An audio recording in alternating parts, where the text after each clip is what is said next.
but still we have to complete our CBSE in-house training as directed by CBSE guidelines. This is our fourth and fifth session, because the previous session we done on 30 December 2022, and again this is the last in-house session of this session 2022-23. And in this session once again we gather here. Still the tough cold day is going on, and this day is very hectic day also, because the 5 sessions, in different 5 sessions we going to know about the different implication about education, especially in school and classroom education. We all, our resource person has our resource person were vibrant and most intelligent in their different topics, and so the very first session is art integration in school. Different subjects in that way that human resource and Indian government to facilitate its economy. So for the very first session, I would like to invite our first resource person, Pawan Kumar Singh, versatile genius, no doubt. And for this, the topic is art integration in the school. It is a much important topic nowadays, because every child needs to be dimensional. Big clapping.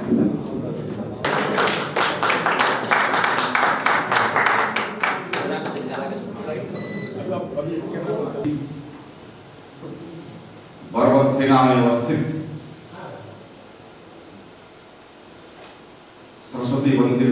Saraswati Vidya मंदिर विद्यालय में आज की in house training कार्यक्रम में उपस्थित प्रधानाचार्य जी एवं आचार्य बंधुगण, सबसे पहले मैं माता सरस्वती एवं भारत माता का मैं वंदन करता हूं।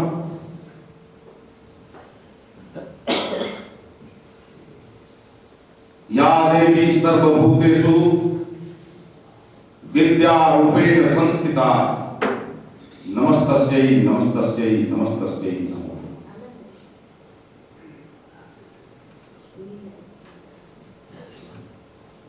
जीवन में अभी असला हमारे इलाकों का अभी तो नापी है हमने थोड़ी मुट्ठी भर जमीन, अभी तो नापी है हमने थोड़ी मुट्ठी भर जमीन, अभी तो नापने के लिए पूरा आसमान बाकी है, पूरा आसमान बाकी है।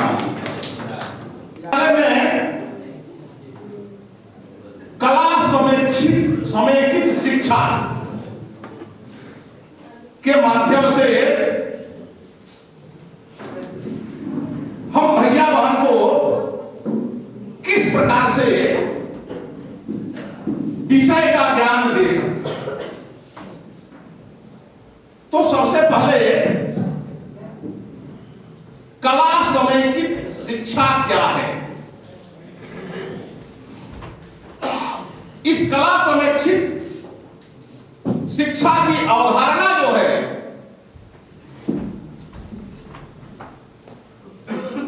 और कला समेकित शिक्षा आर्ट इंटीग्रेटेड लर्निंग की अवधारणा, कला समेकित शिक्षा क्या है, कला समेकित शिक्षा और कला शिक्षा में क्या अंतर है, सीखने की जो प्रक्रिया है उस सीखने की प्रक्रिया को समग्र और अनुभवात्मक बनाने में कला की क्या भूमिका हो सकती है,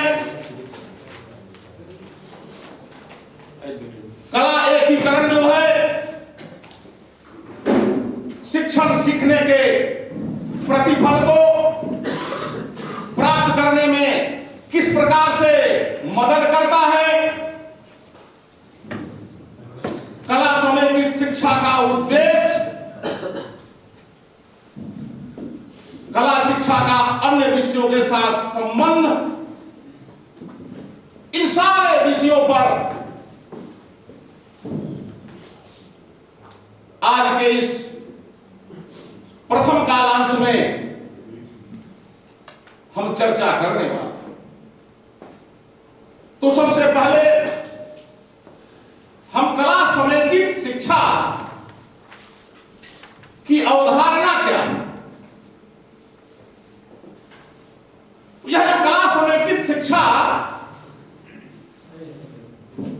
है वह अनुभवात्मक अधिगम का एक शैक्षणिक तरीका है। कला समेकित शिक्षा की अवधारणा से तात्पर्य अन्य विषयों के साथ जो है वह कला के एकीकरण से होता है। अब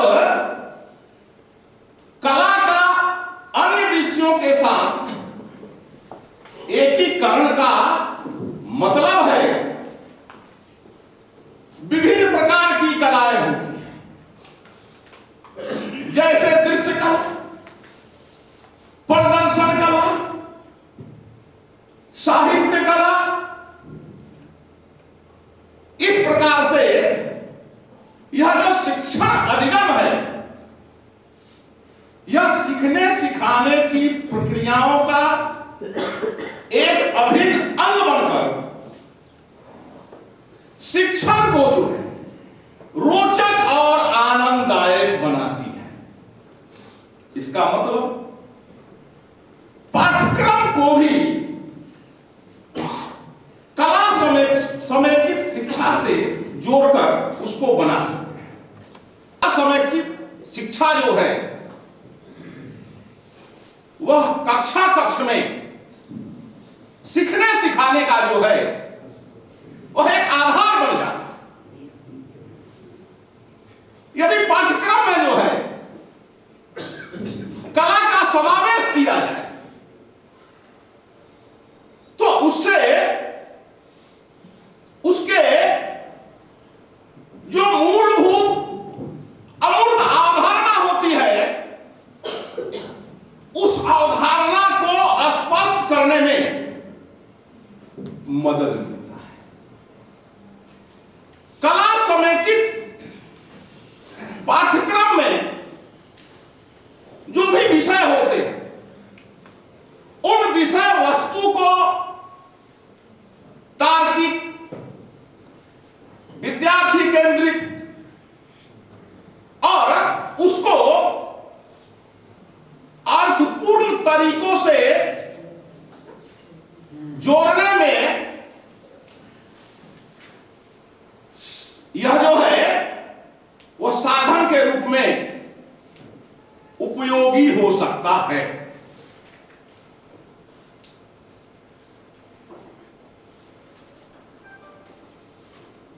इस प्रकार से कला को केंद्र बिंदु में रख करके जो भी विषय है जैसे गणित,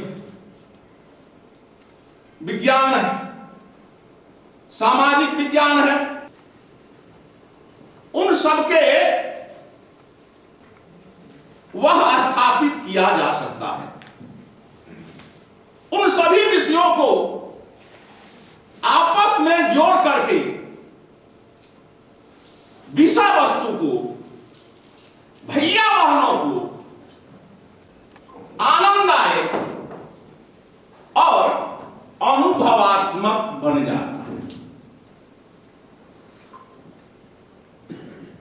इस कला समेकित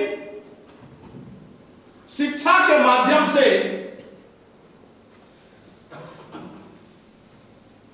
कला समेकित शिक्षा से सीखने सिखाने के तरीकों को कला का सतत एवं व्यापक मूल्यांकन जो है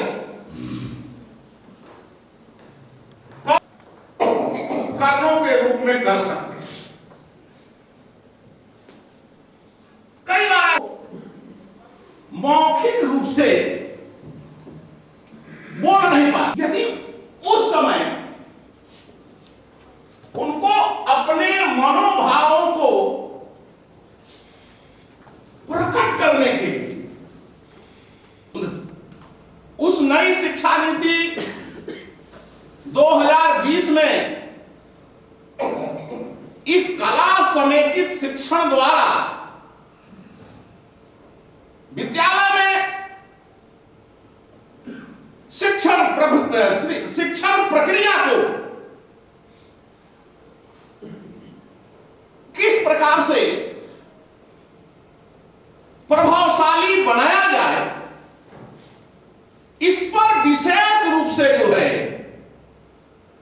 ध्यान दिया गया है। जैसा कि मैंने कहा, कला समेकित शिक्षा क्या है? What is integrated learning?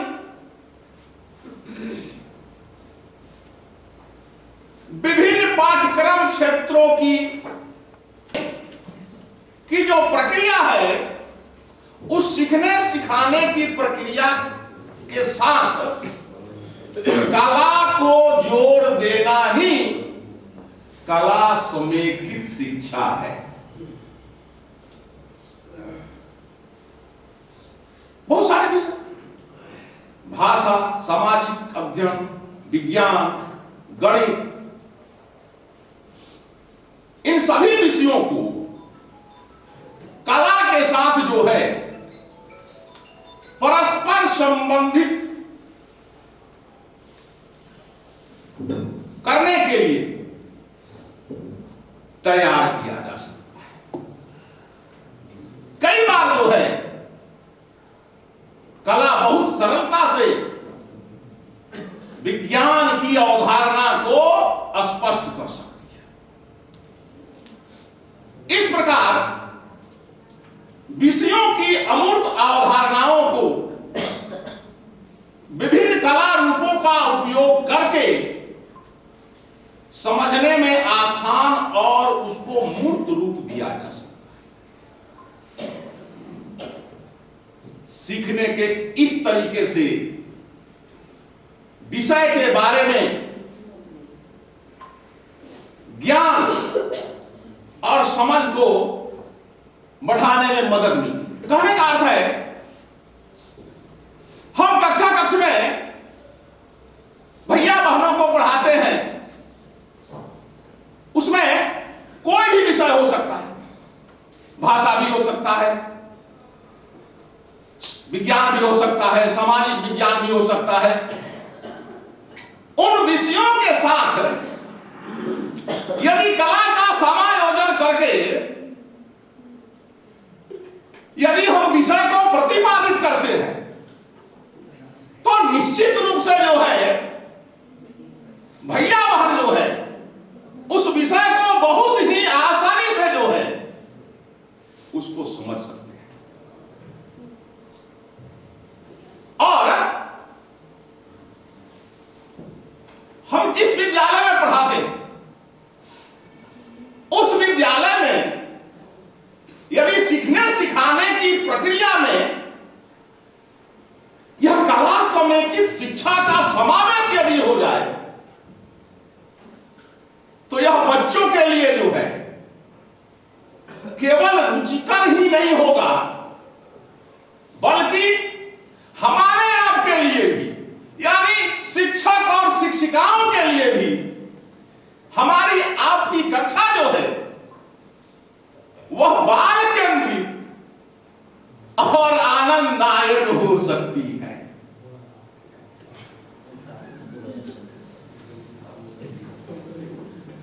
कला अभिव्यक्ति के लिए एक भाषा प्रदान करती है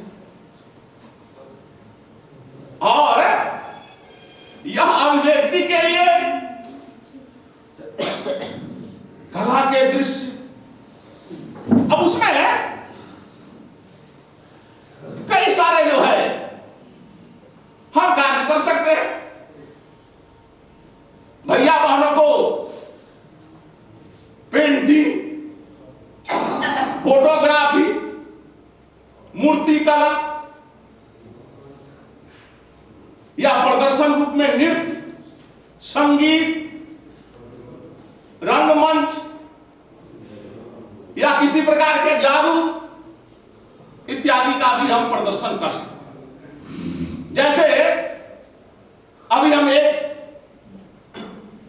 आप सबके बीच अभी जादू का प्रदर्शन करने जा रहे हैं।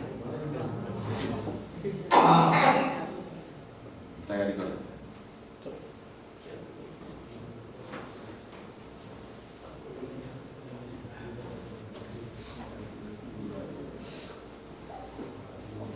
जैसा कि मैंने अभी बताया है, भैया बहनों के बीच हम जादू के प्रदर्शन के माध्यम से भी विषय का ज्ञान करा सकते हैं। और पानी मंगाइए।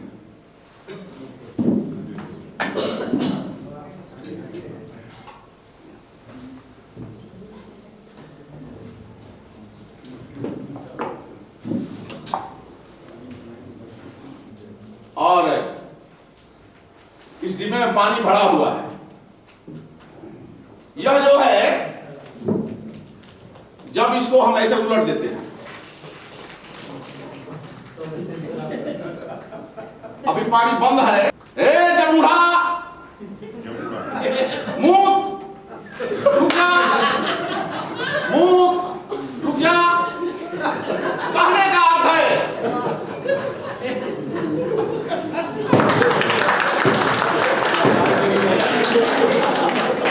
हम जो है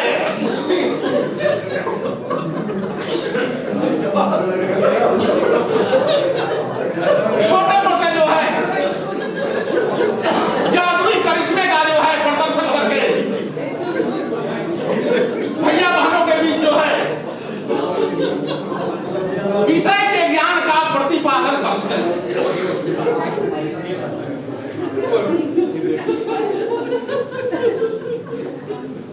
अब जो है कला शिक्षा और कला समय की शिक्षा में अंतर क्या है? तो कला शिक्षा जो है वह प्रक्रिया है जो संवेदी भावों को बढ़ाती है। यह जो है उन अभिव्यक्तियों के सृजन हेतु विचारों और सामग्रियों के साथ काम करने का एक मंच प्रदान है। जैसा कि मैंने अभी आप सभी के बीच जो है एक कला का प्रदर्शन किया, तो कहने का अर्थ है इस प्रकार से यह एक मंच भी प्रदान करता जिनको केवल शब्दों द्वारा जो है व्यक्त नहीं किया जा सकता। यह गैर मौखिक अभिव्यक्ति जिसको हम भैया बहन को बोल करके नहीं समझा सकते, उनको इस प्रकार से बाहर आने के लिए प्रोत्साहित करती है, चाहे वह गीत के रूप में हो या पेंटिंग के रूप में। हम कक्षा में पढ़ाते हैं, जैसे अंग्रेजी भाषा, तो अंग्रेजी भाषा में छोटे छोटे भैया बहनों को जो प्रथम द्वितीय तृतीय में पढ़ते हैं, तो उनको अंग्रेजी भाषा में जो है पोएम होता है, पोएम कविता। तो पोएम को किस प्रकार से हम पढ़ा सकते हैं? जैसे एक पोएम है, ट्विंकल ट्विंकल लिटिल स्टार। तो भैया बहनों के बीच किस प्रकार से हम पोएम को अंग्रेजी में जो है पढ़ा सकते हैं?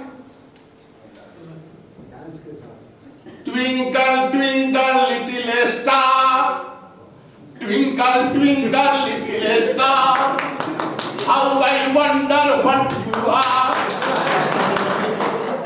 How I wonder what you are.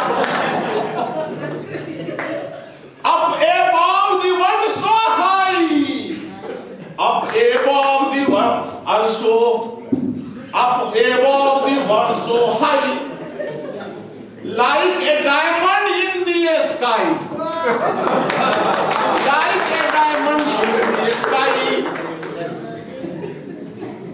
When the blazing sun is gone, when he nothing shine upon, then you show your little light, twinkle twinkle all the night.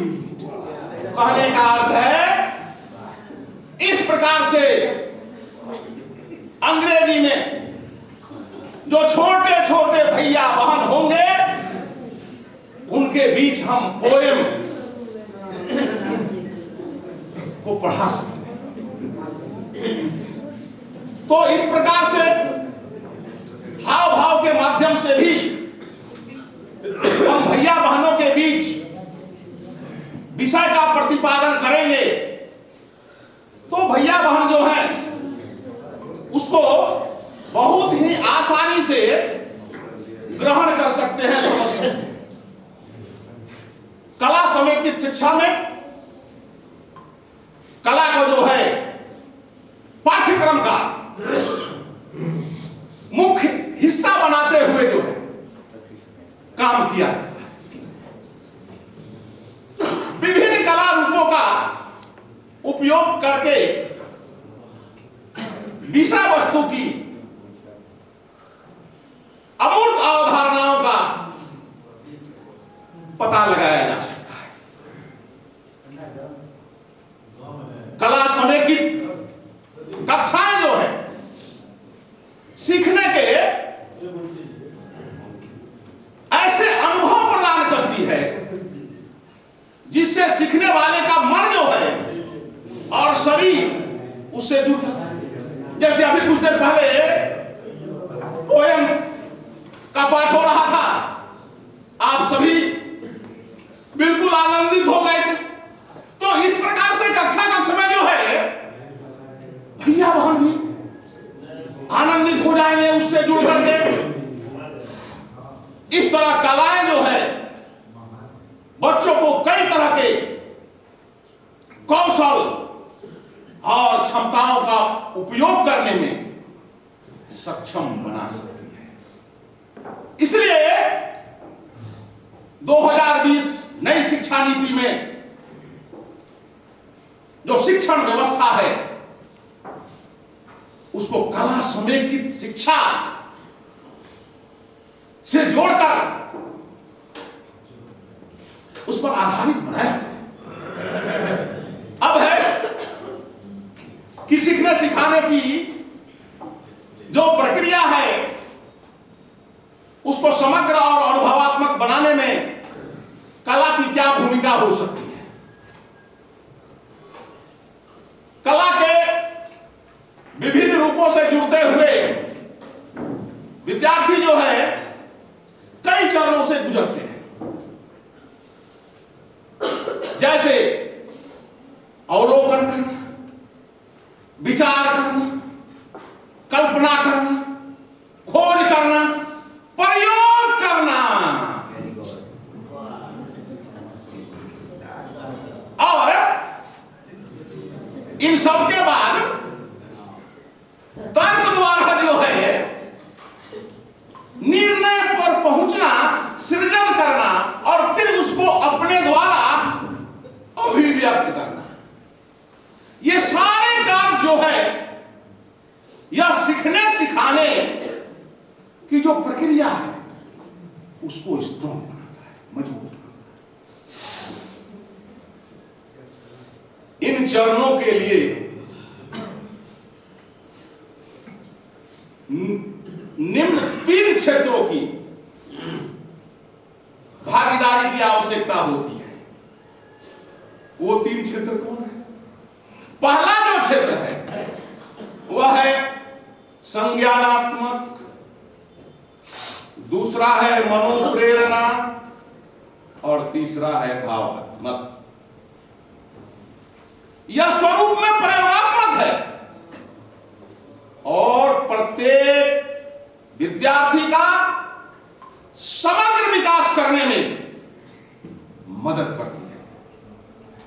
इस तरह के अनुभवात्मक शिक्षण की वजह से इनके द्वारा अन्य विषयों में बेहतर ढंग से भैया बहनों को जो है शिक्षण दिया जा सकता है। और कला जो है इसमें एक तरह से आधार का काम करती है और कला समेकन एक साथ तीनों क्षेत्रों संज्ञानात्मक, मनोप्रेरणा और भावात्मक इन सब पर असर डालती है, प्रभाव डालती है। जो योग्यता आधारित शिक्षण और क्षमता आधारित सीखने के प्रतिफलों को शैक्षणिक आवश्यकताओं को पूरा करता है। कलाएं जो है किसी भी कल्पना और विचारों की अभिव्यक्ति का स्वाभाविक रूप से माध्यम होती है। इसके माध्यम से हर सीखने वाले को यानी हर शिक्षार्थी को अद्वितीय और अलग पहचान रखने की आजादी होती है। स्कूल के स्तर पर शिक्षण शास्त्र के रूप में कला समेकित शिक्षा बिना इस बात की चिंता किए कि उनका कार्य कैसा होगा और दूसरे उनके बारे में क्या सोचेंगे, हर शिक्षार्थी को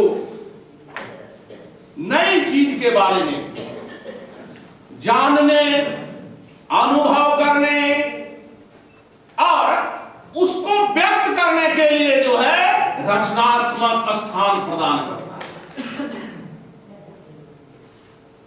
इसमें सीखने वाले को कला को एक प्रक्रिया के रूप में अनुभव करने और परिणाम की चिंता नहीं करने के लिए प्रोत्साहित किया जाता है, जिससे उन्हें विषय से जुड़े भय को दूर करने में मदद मिलती है और करने और सीखने की उनकी खुशी जो है बढ़ जाती है। कहने का अर्थ है इस प्रकार से कला समेकित शिक्षा को माध्यम बना करके हम कक्षा कक्ष में भैया बहनों के बीच विषय ज्ञान देते हैं तो उसको बहुत ही सहजता से जो है वो जो है ग्रहण करने का काम करते हैं। कलाएं जो हैं विविधताओं पर भी चर्चा करती हैं और प्रत्येक विद्यार्थी को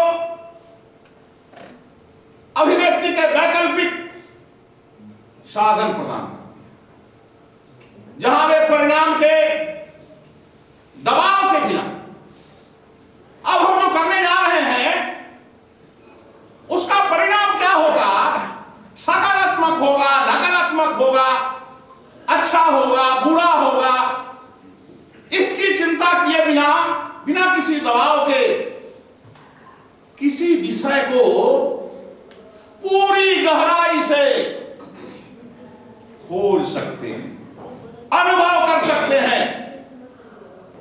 इसके कारण शिक्षण जो है वह आनंददायक बन जाता है। कला का जो है सबसे जो महत्वपूर्ण पहलू है, इसमें कोई सही या गलत उत्तर नहीं होता। ज्ञान को तरीके से प्राप्त किया जाए। शिक्षित से अशिक्षित, विशेष आवश्यकता समूह से सामान्य, या लड़कियों से लड़कों की, कला के काम में अंतर करने का कोई आवश्यकता दिखाई नहीं पड़ता, क्योंकि कला जो है वह स्वयं की अभिव्यक्ति है। कला जो है वह स्वयं की अभिव्यक्ति है। इसलिए इसमें जो है कोई गो बिटवीन, कोई डिफरेंशिएट, कोई अंतर करने की आवश्यकता नहीं पड़ती। यह जो है वंचितों को कला से जुड़े कार्यों के माध्यम से अपने मन की भावनाओं को व्यक्त करने में मदद करती है। हो सकता है कक्षा कक्ष में बहुत सारे ऐसे भैया बहन होंगे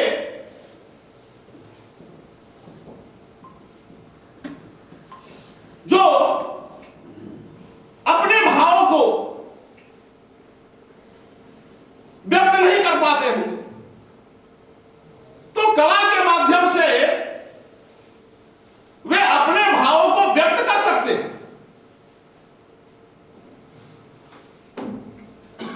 इसी तरह जो लोग ऐसे समुदाय से संबंध रखते हैं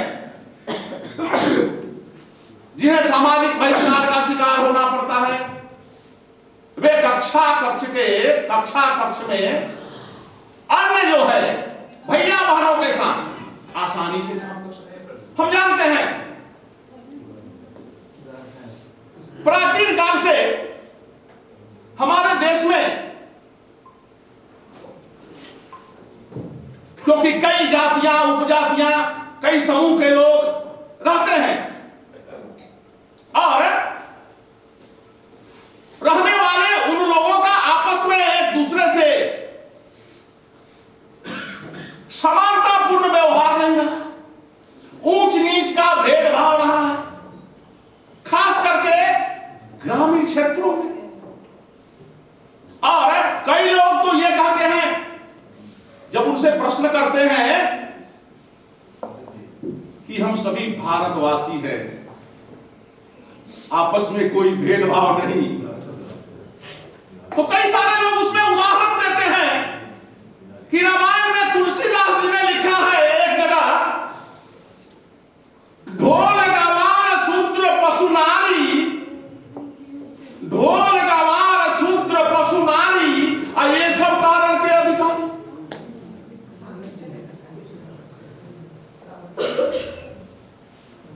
तो इस प्रकार से उस वंचित समाज से जो भी विद्यार्थी भैया बहन आते हैं कक्षा कक्ष में,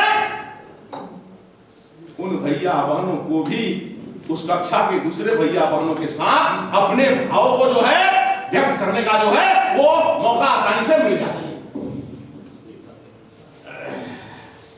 क्योंकि कला जो है एक ऐसी यात्रा है जिसमें किसी के पास सारे उत्तर नहीं होते। कला से जुड़ी गतिविधियां भैया बहन को, बच्चों को एक दूसरे के साथ जो है वह जोड़ने में मदद करती है, तोड़ने में मदद नहीं करती, जोड़ने में मदद करती है, ताकि धीरे धीरे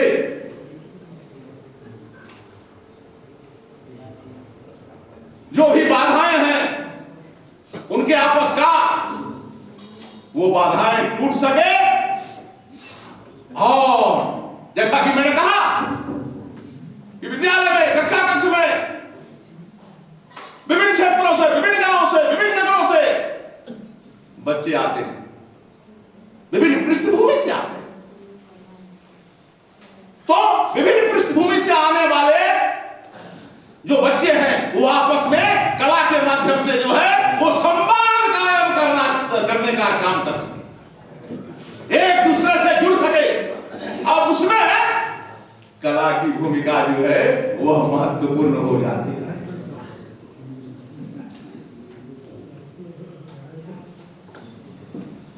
कला समय की शिक्षा का उद्देश्य जो है कला को शिक्षण का माध्यम कैसे बनाया जाए और प्रत्येक बच्चे के सीखने और उनके समग्र विकास पर इनके प्रभाव को किस प्रकार से समझा जाए। यह कला समय की शिक्षा का उद्देश्य बनी है। उस नई शिक्षा नीति को बनाने का यही उद्देश्य है। दूसरा उद्देश्य बच्चे की रचनात्मक अभिव्यक्ति का पता लगाने के माध्यम के रूप में विषय वस्तु पर नाटक का मंचन। कोई सामाजिक कुरीति है, हम इस समाज में रहते हैं, बहुत सारी सामाजिक कुरीतियां हैं। लिंग के आधार पर भेदभाव है, जाति के आधार पर भेदभाव है, धर्म के आधार पर भेदभाव है। इन सब के आधार पर हम नाटक का मंचन कर सकते, सामूहिक रूप से पोस्टर तैयार कर सकते, जल संरक्षण इत्यादि। भाषा कौशल विकास हेतु भाषण, निबंध लेखन इन सब का आयोजन कर सकते। विज्ञान विषय वस्तु को प्रयोग द्वारा स्पष्ट कर सकते। तर्क वितर्क क्षमता संवर्धन हेतु अंताक्षरी किसी सामाजिक मुद्दे पर वाद विवाद का आयोजन किया जा सकता है। शुद्ध उच्चारण के लिए ऑडियो टेप रिकॉर्डर इत्यादि का प्रयोग हो सकता है। कहने का मतलब है कला समेकित शिक्षा में हम अध्ययन करने के लिए इन सारे बिंदुओं का हम प्रयोग कर सकते हैं।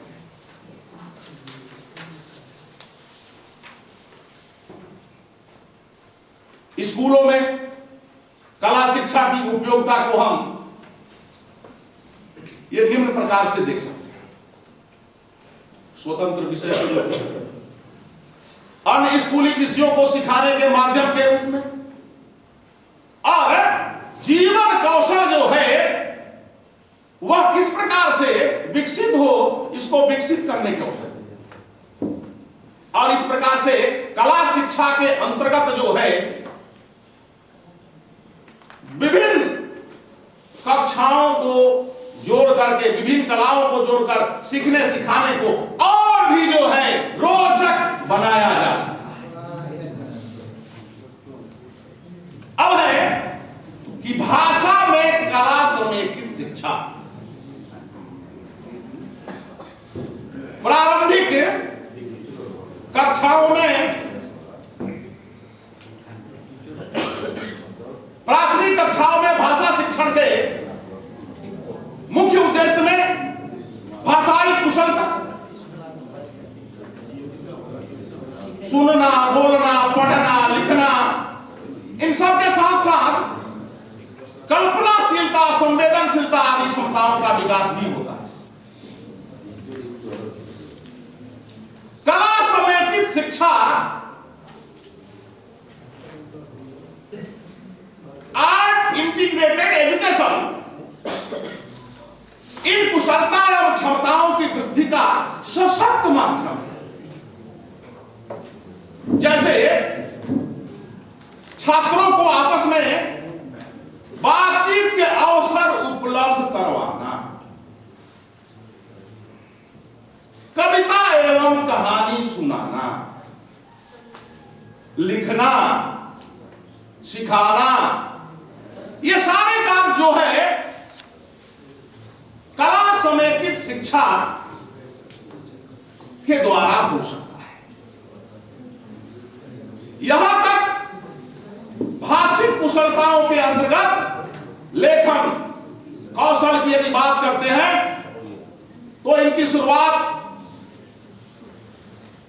बच्चों के साथ आरी तिरछी रेखाएं खींच के, यानी छोटे बच्चे जो बोध प्रथम द्वितीय में पढ़ते हैं उनको आरी तिरछी रेखा खींच करके और उनको दिखा करके कला के माध्यम से उनको शिक्षा दे सकते हैं।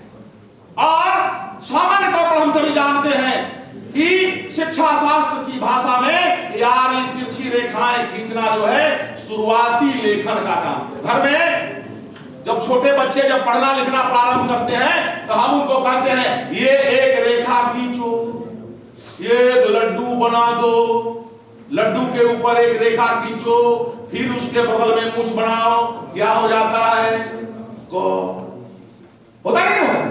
कहने का अर्थ है इस प्रकार से आरी तिरछी रेखा खींच करके जो प्राथमिक कक्षा के भैया बहन है उनको हम विषय का ज्ञान दे सकते हैं। कक्षाओं में भाषा की पाठ्य पुस्तकों को ध्यान में रख करके ऐसी गतिविधियों के आयोजन से भाषा सिखाना आसान और मनोरंजक बन सकता है। गणित और कला समय की शिक्षा, विभिन्न वस्तुओं के बीच संबंधों को समझना गणित का एक प्रमुख उद्देश्य है। गणित में गिनती, माप और आकार प्रमुख है। कला शिक्षा बच्चों को सम असम आकारों को पहचानने, द्विआयामी त्रिआयामी आकृतियां बनाने में मदद करती है, जिससे बच्चे लंबाई, चौड़ाई, क्षेत्रफल आदि का अनुभव करें।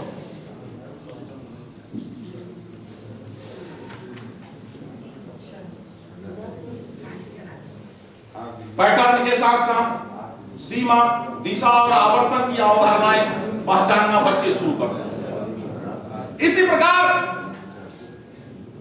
दाएं, बाएं, ऊपर, नीचे, उत्तर, दक्षिण, आधा मोड़, पूरा मोड़, इन सारी बातों की जानकारी बता सकते। जैसे अभी हम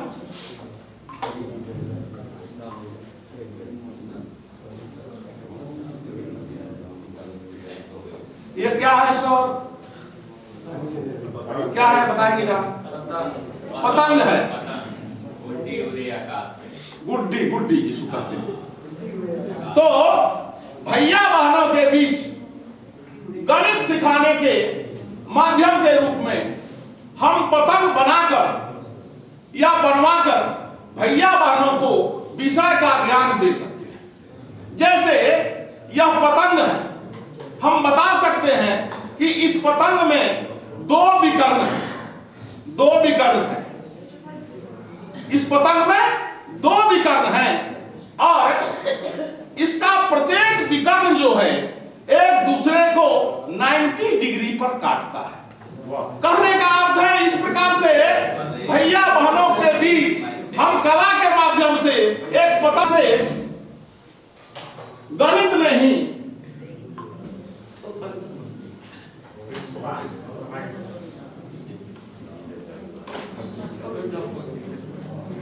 क्या है?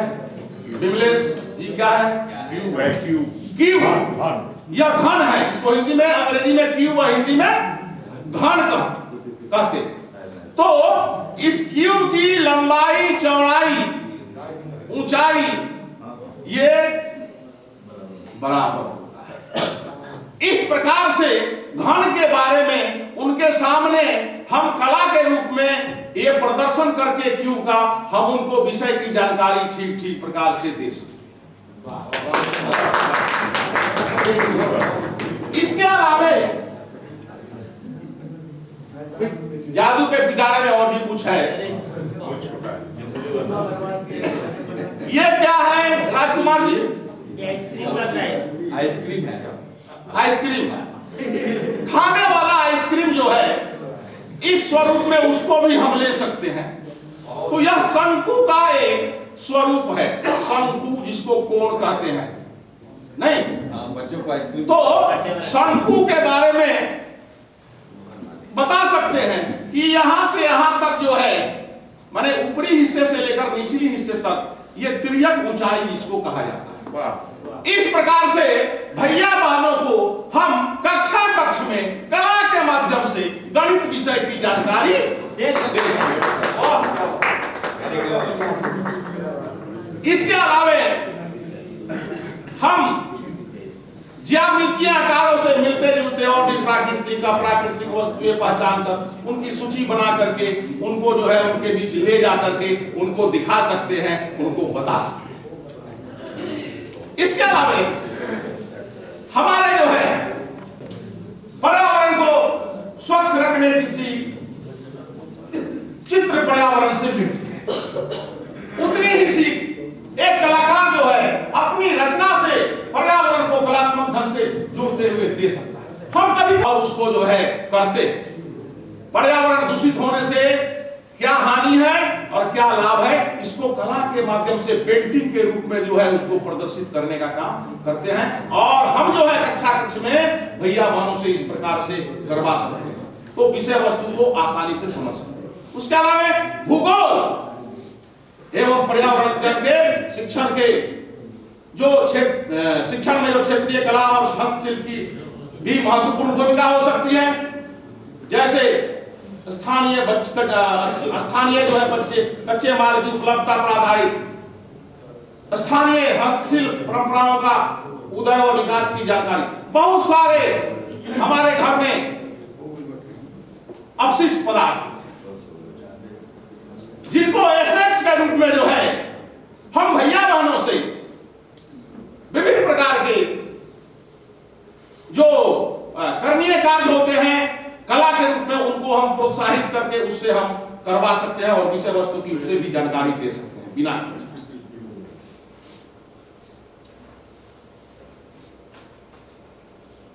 इस प्रकार से दूसरी बात कि भैया बहन जो है विद्यार्थी कक्षा कक्ष में काफी कभी कभी उच्छृंखलताएं करते हैं, तो भैया बहनों के बीच जो है नैतिक एवं आध्यात्मिक दृष्टिकोण से हम गीत संगीत के माध्यम से भी उनके अंदर के मनोभाव की स्थिति को जो है हम बदलने का काम कर सकते हैं। हम करते भी हैं। कभी कभी हम भैया बहनों के बीच देशभक्ति की भावना विकसित करने के दृष्टिकोण से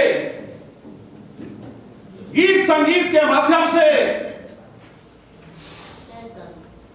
हम अपनी बातों को विषय को जो है रखने का काम करते हैं।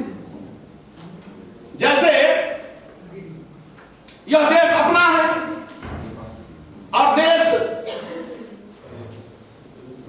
हमको बहुत सारी चीजें जो है निःशुल्क बिना किसी शुल्क का जो है देने का काम करते हैं।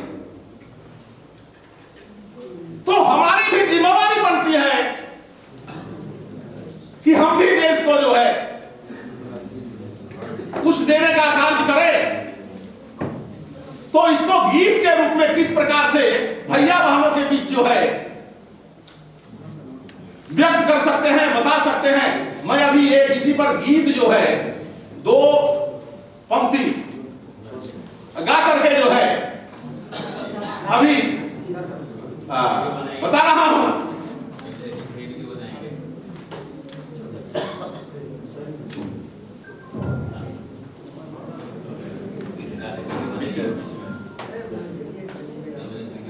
देश हमें देता है सब कुछ, देश हमें देता है सब कुछ, हम भी तो कुछ देना सीखे, हम भी तो कुछ देना सीखे।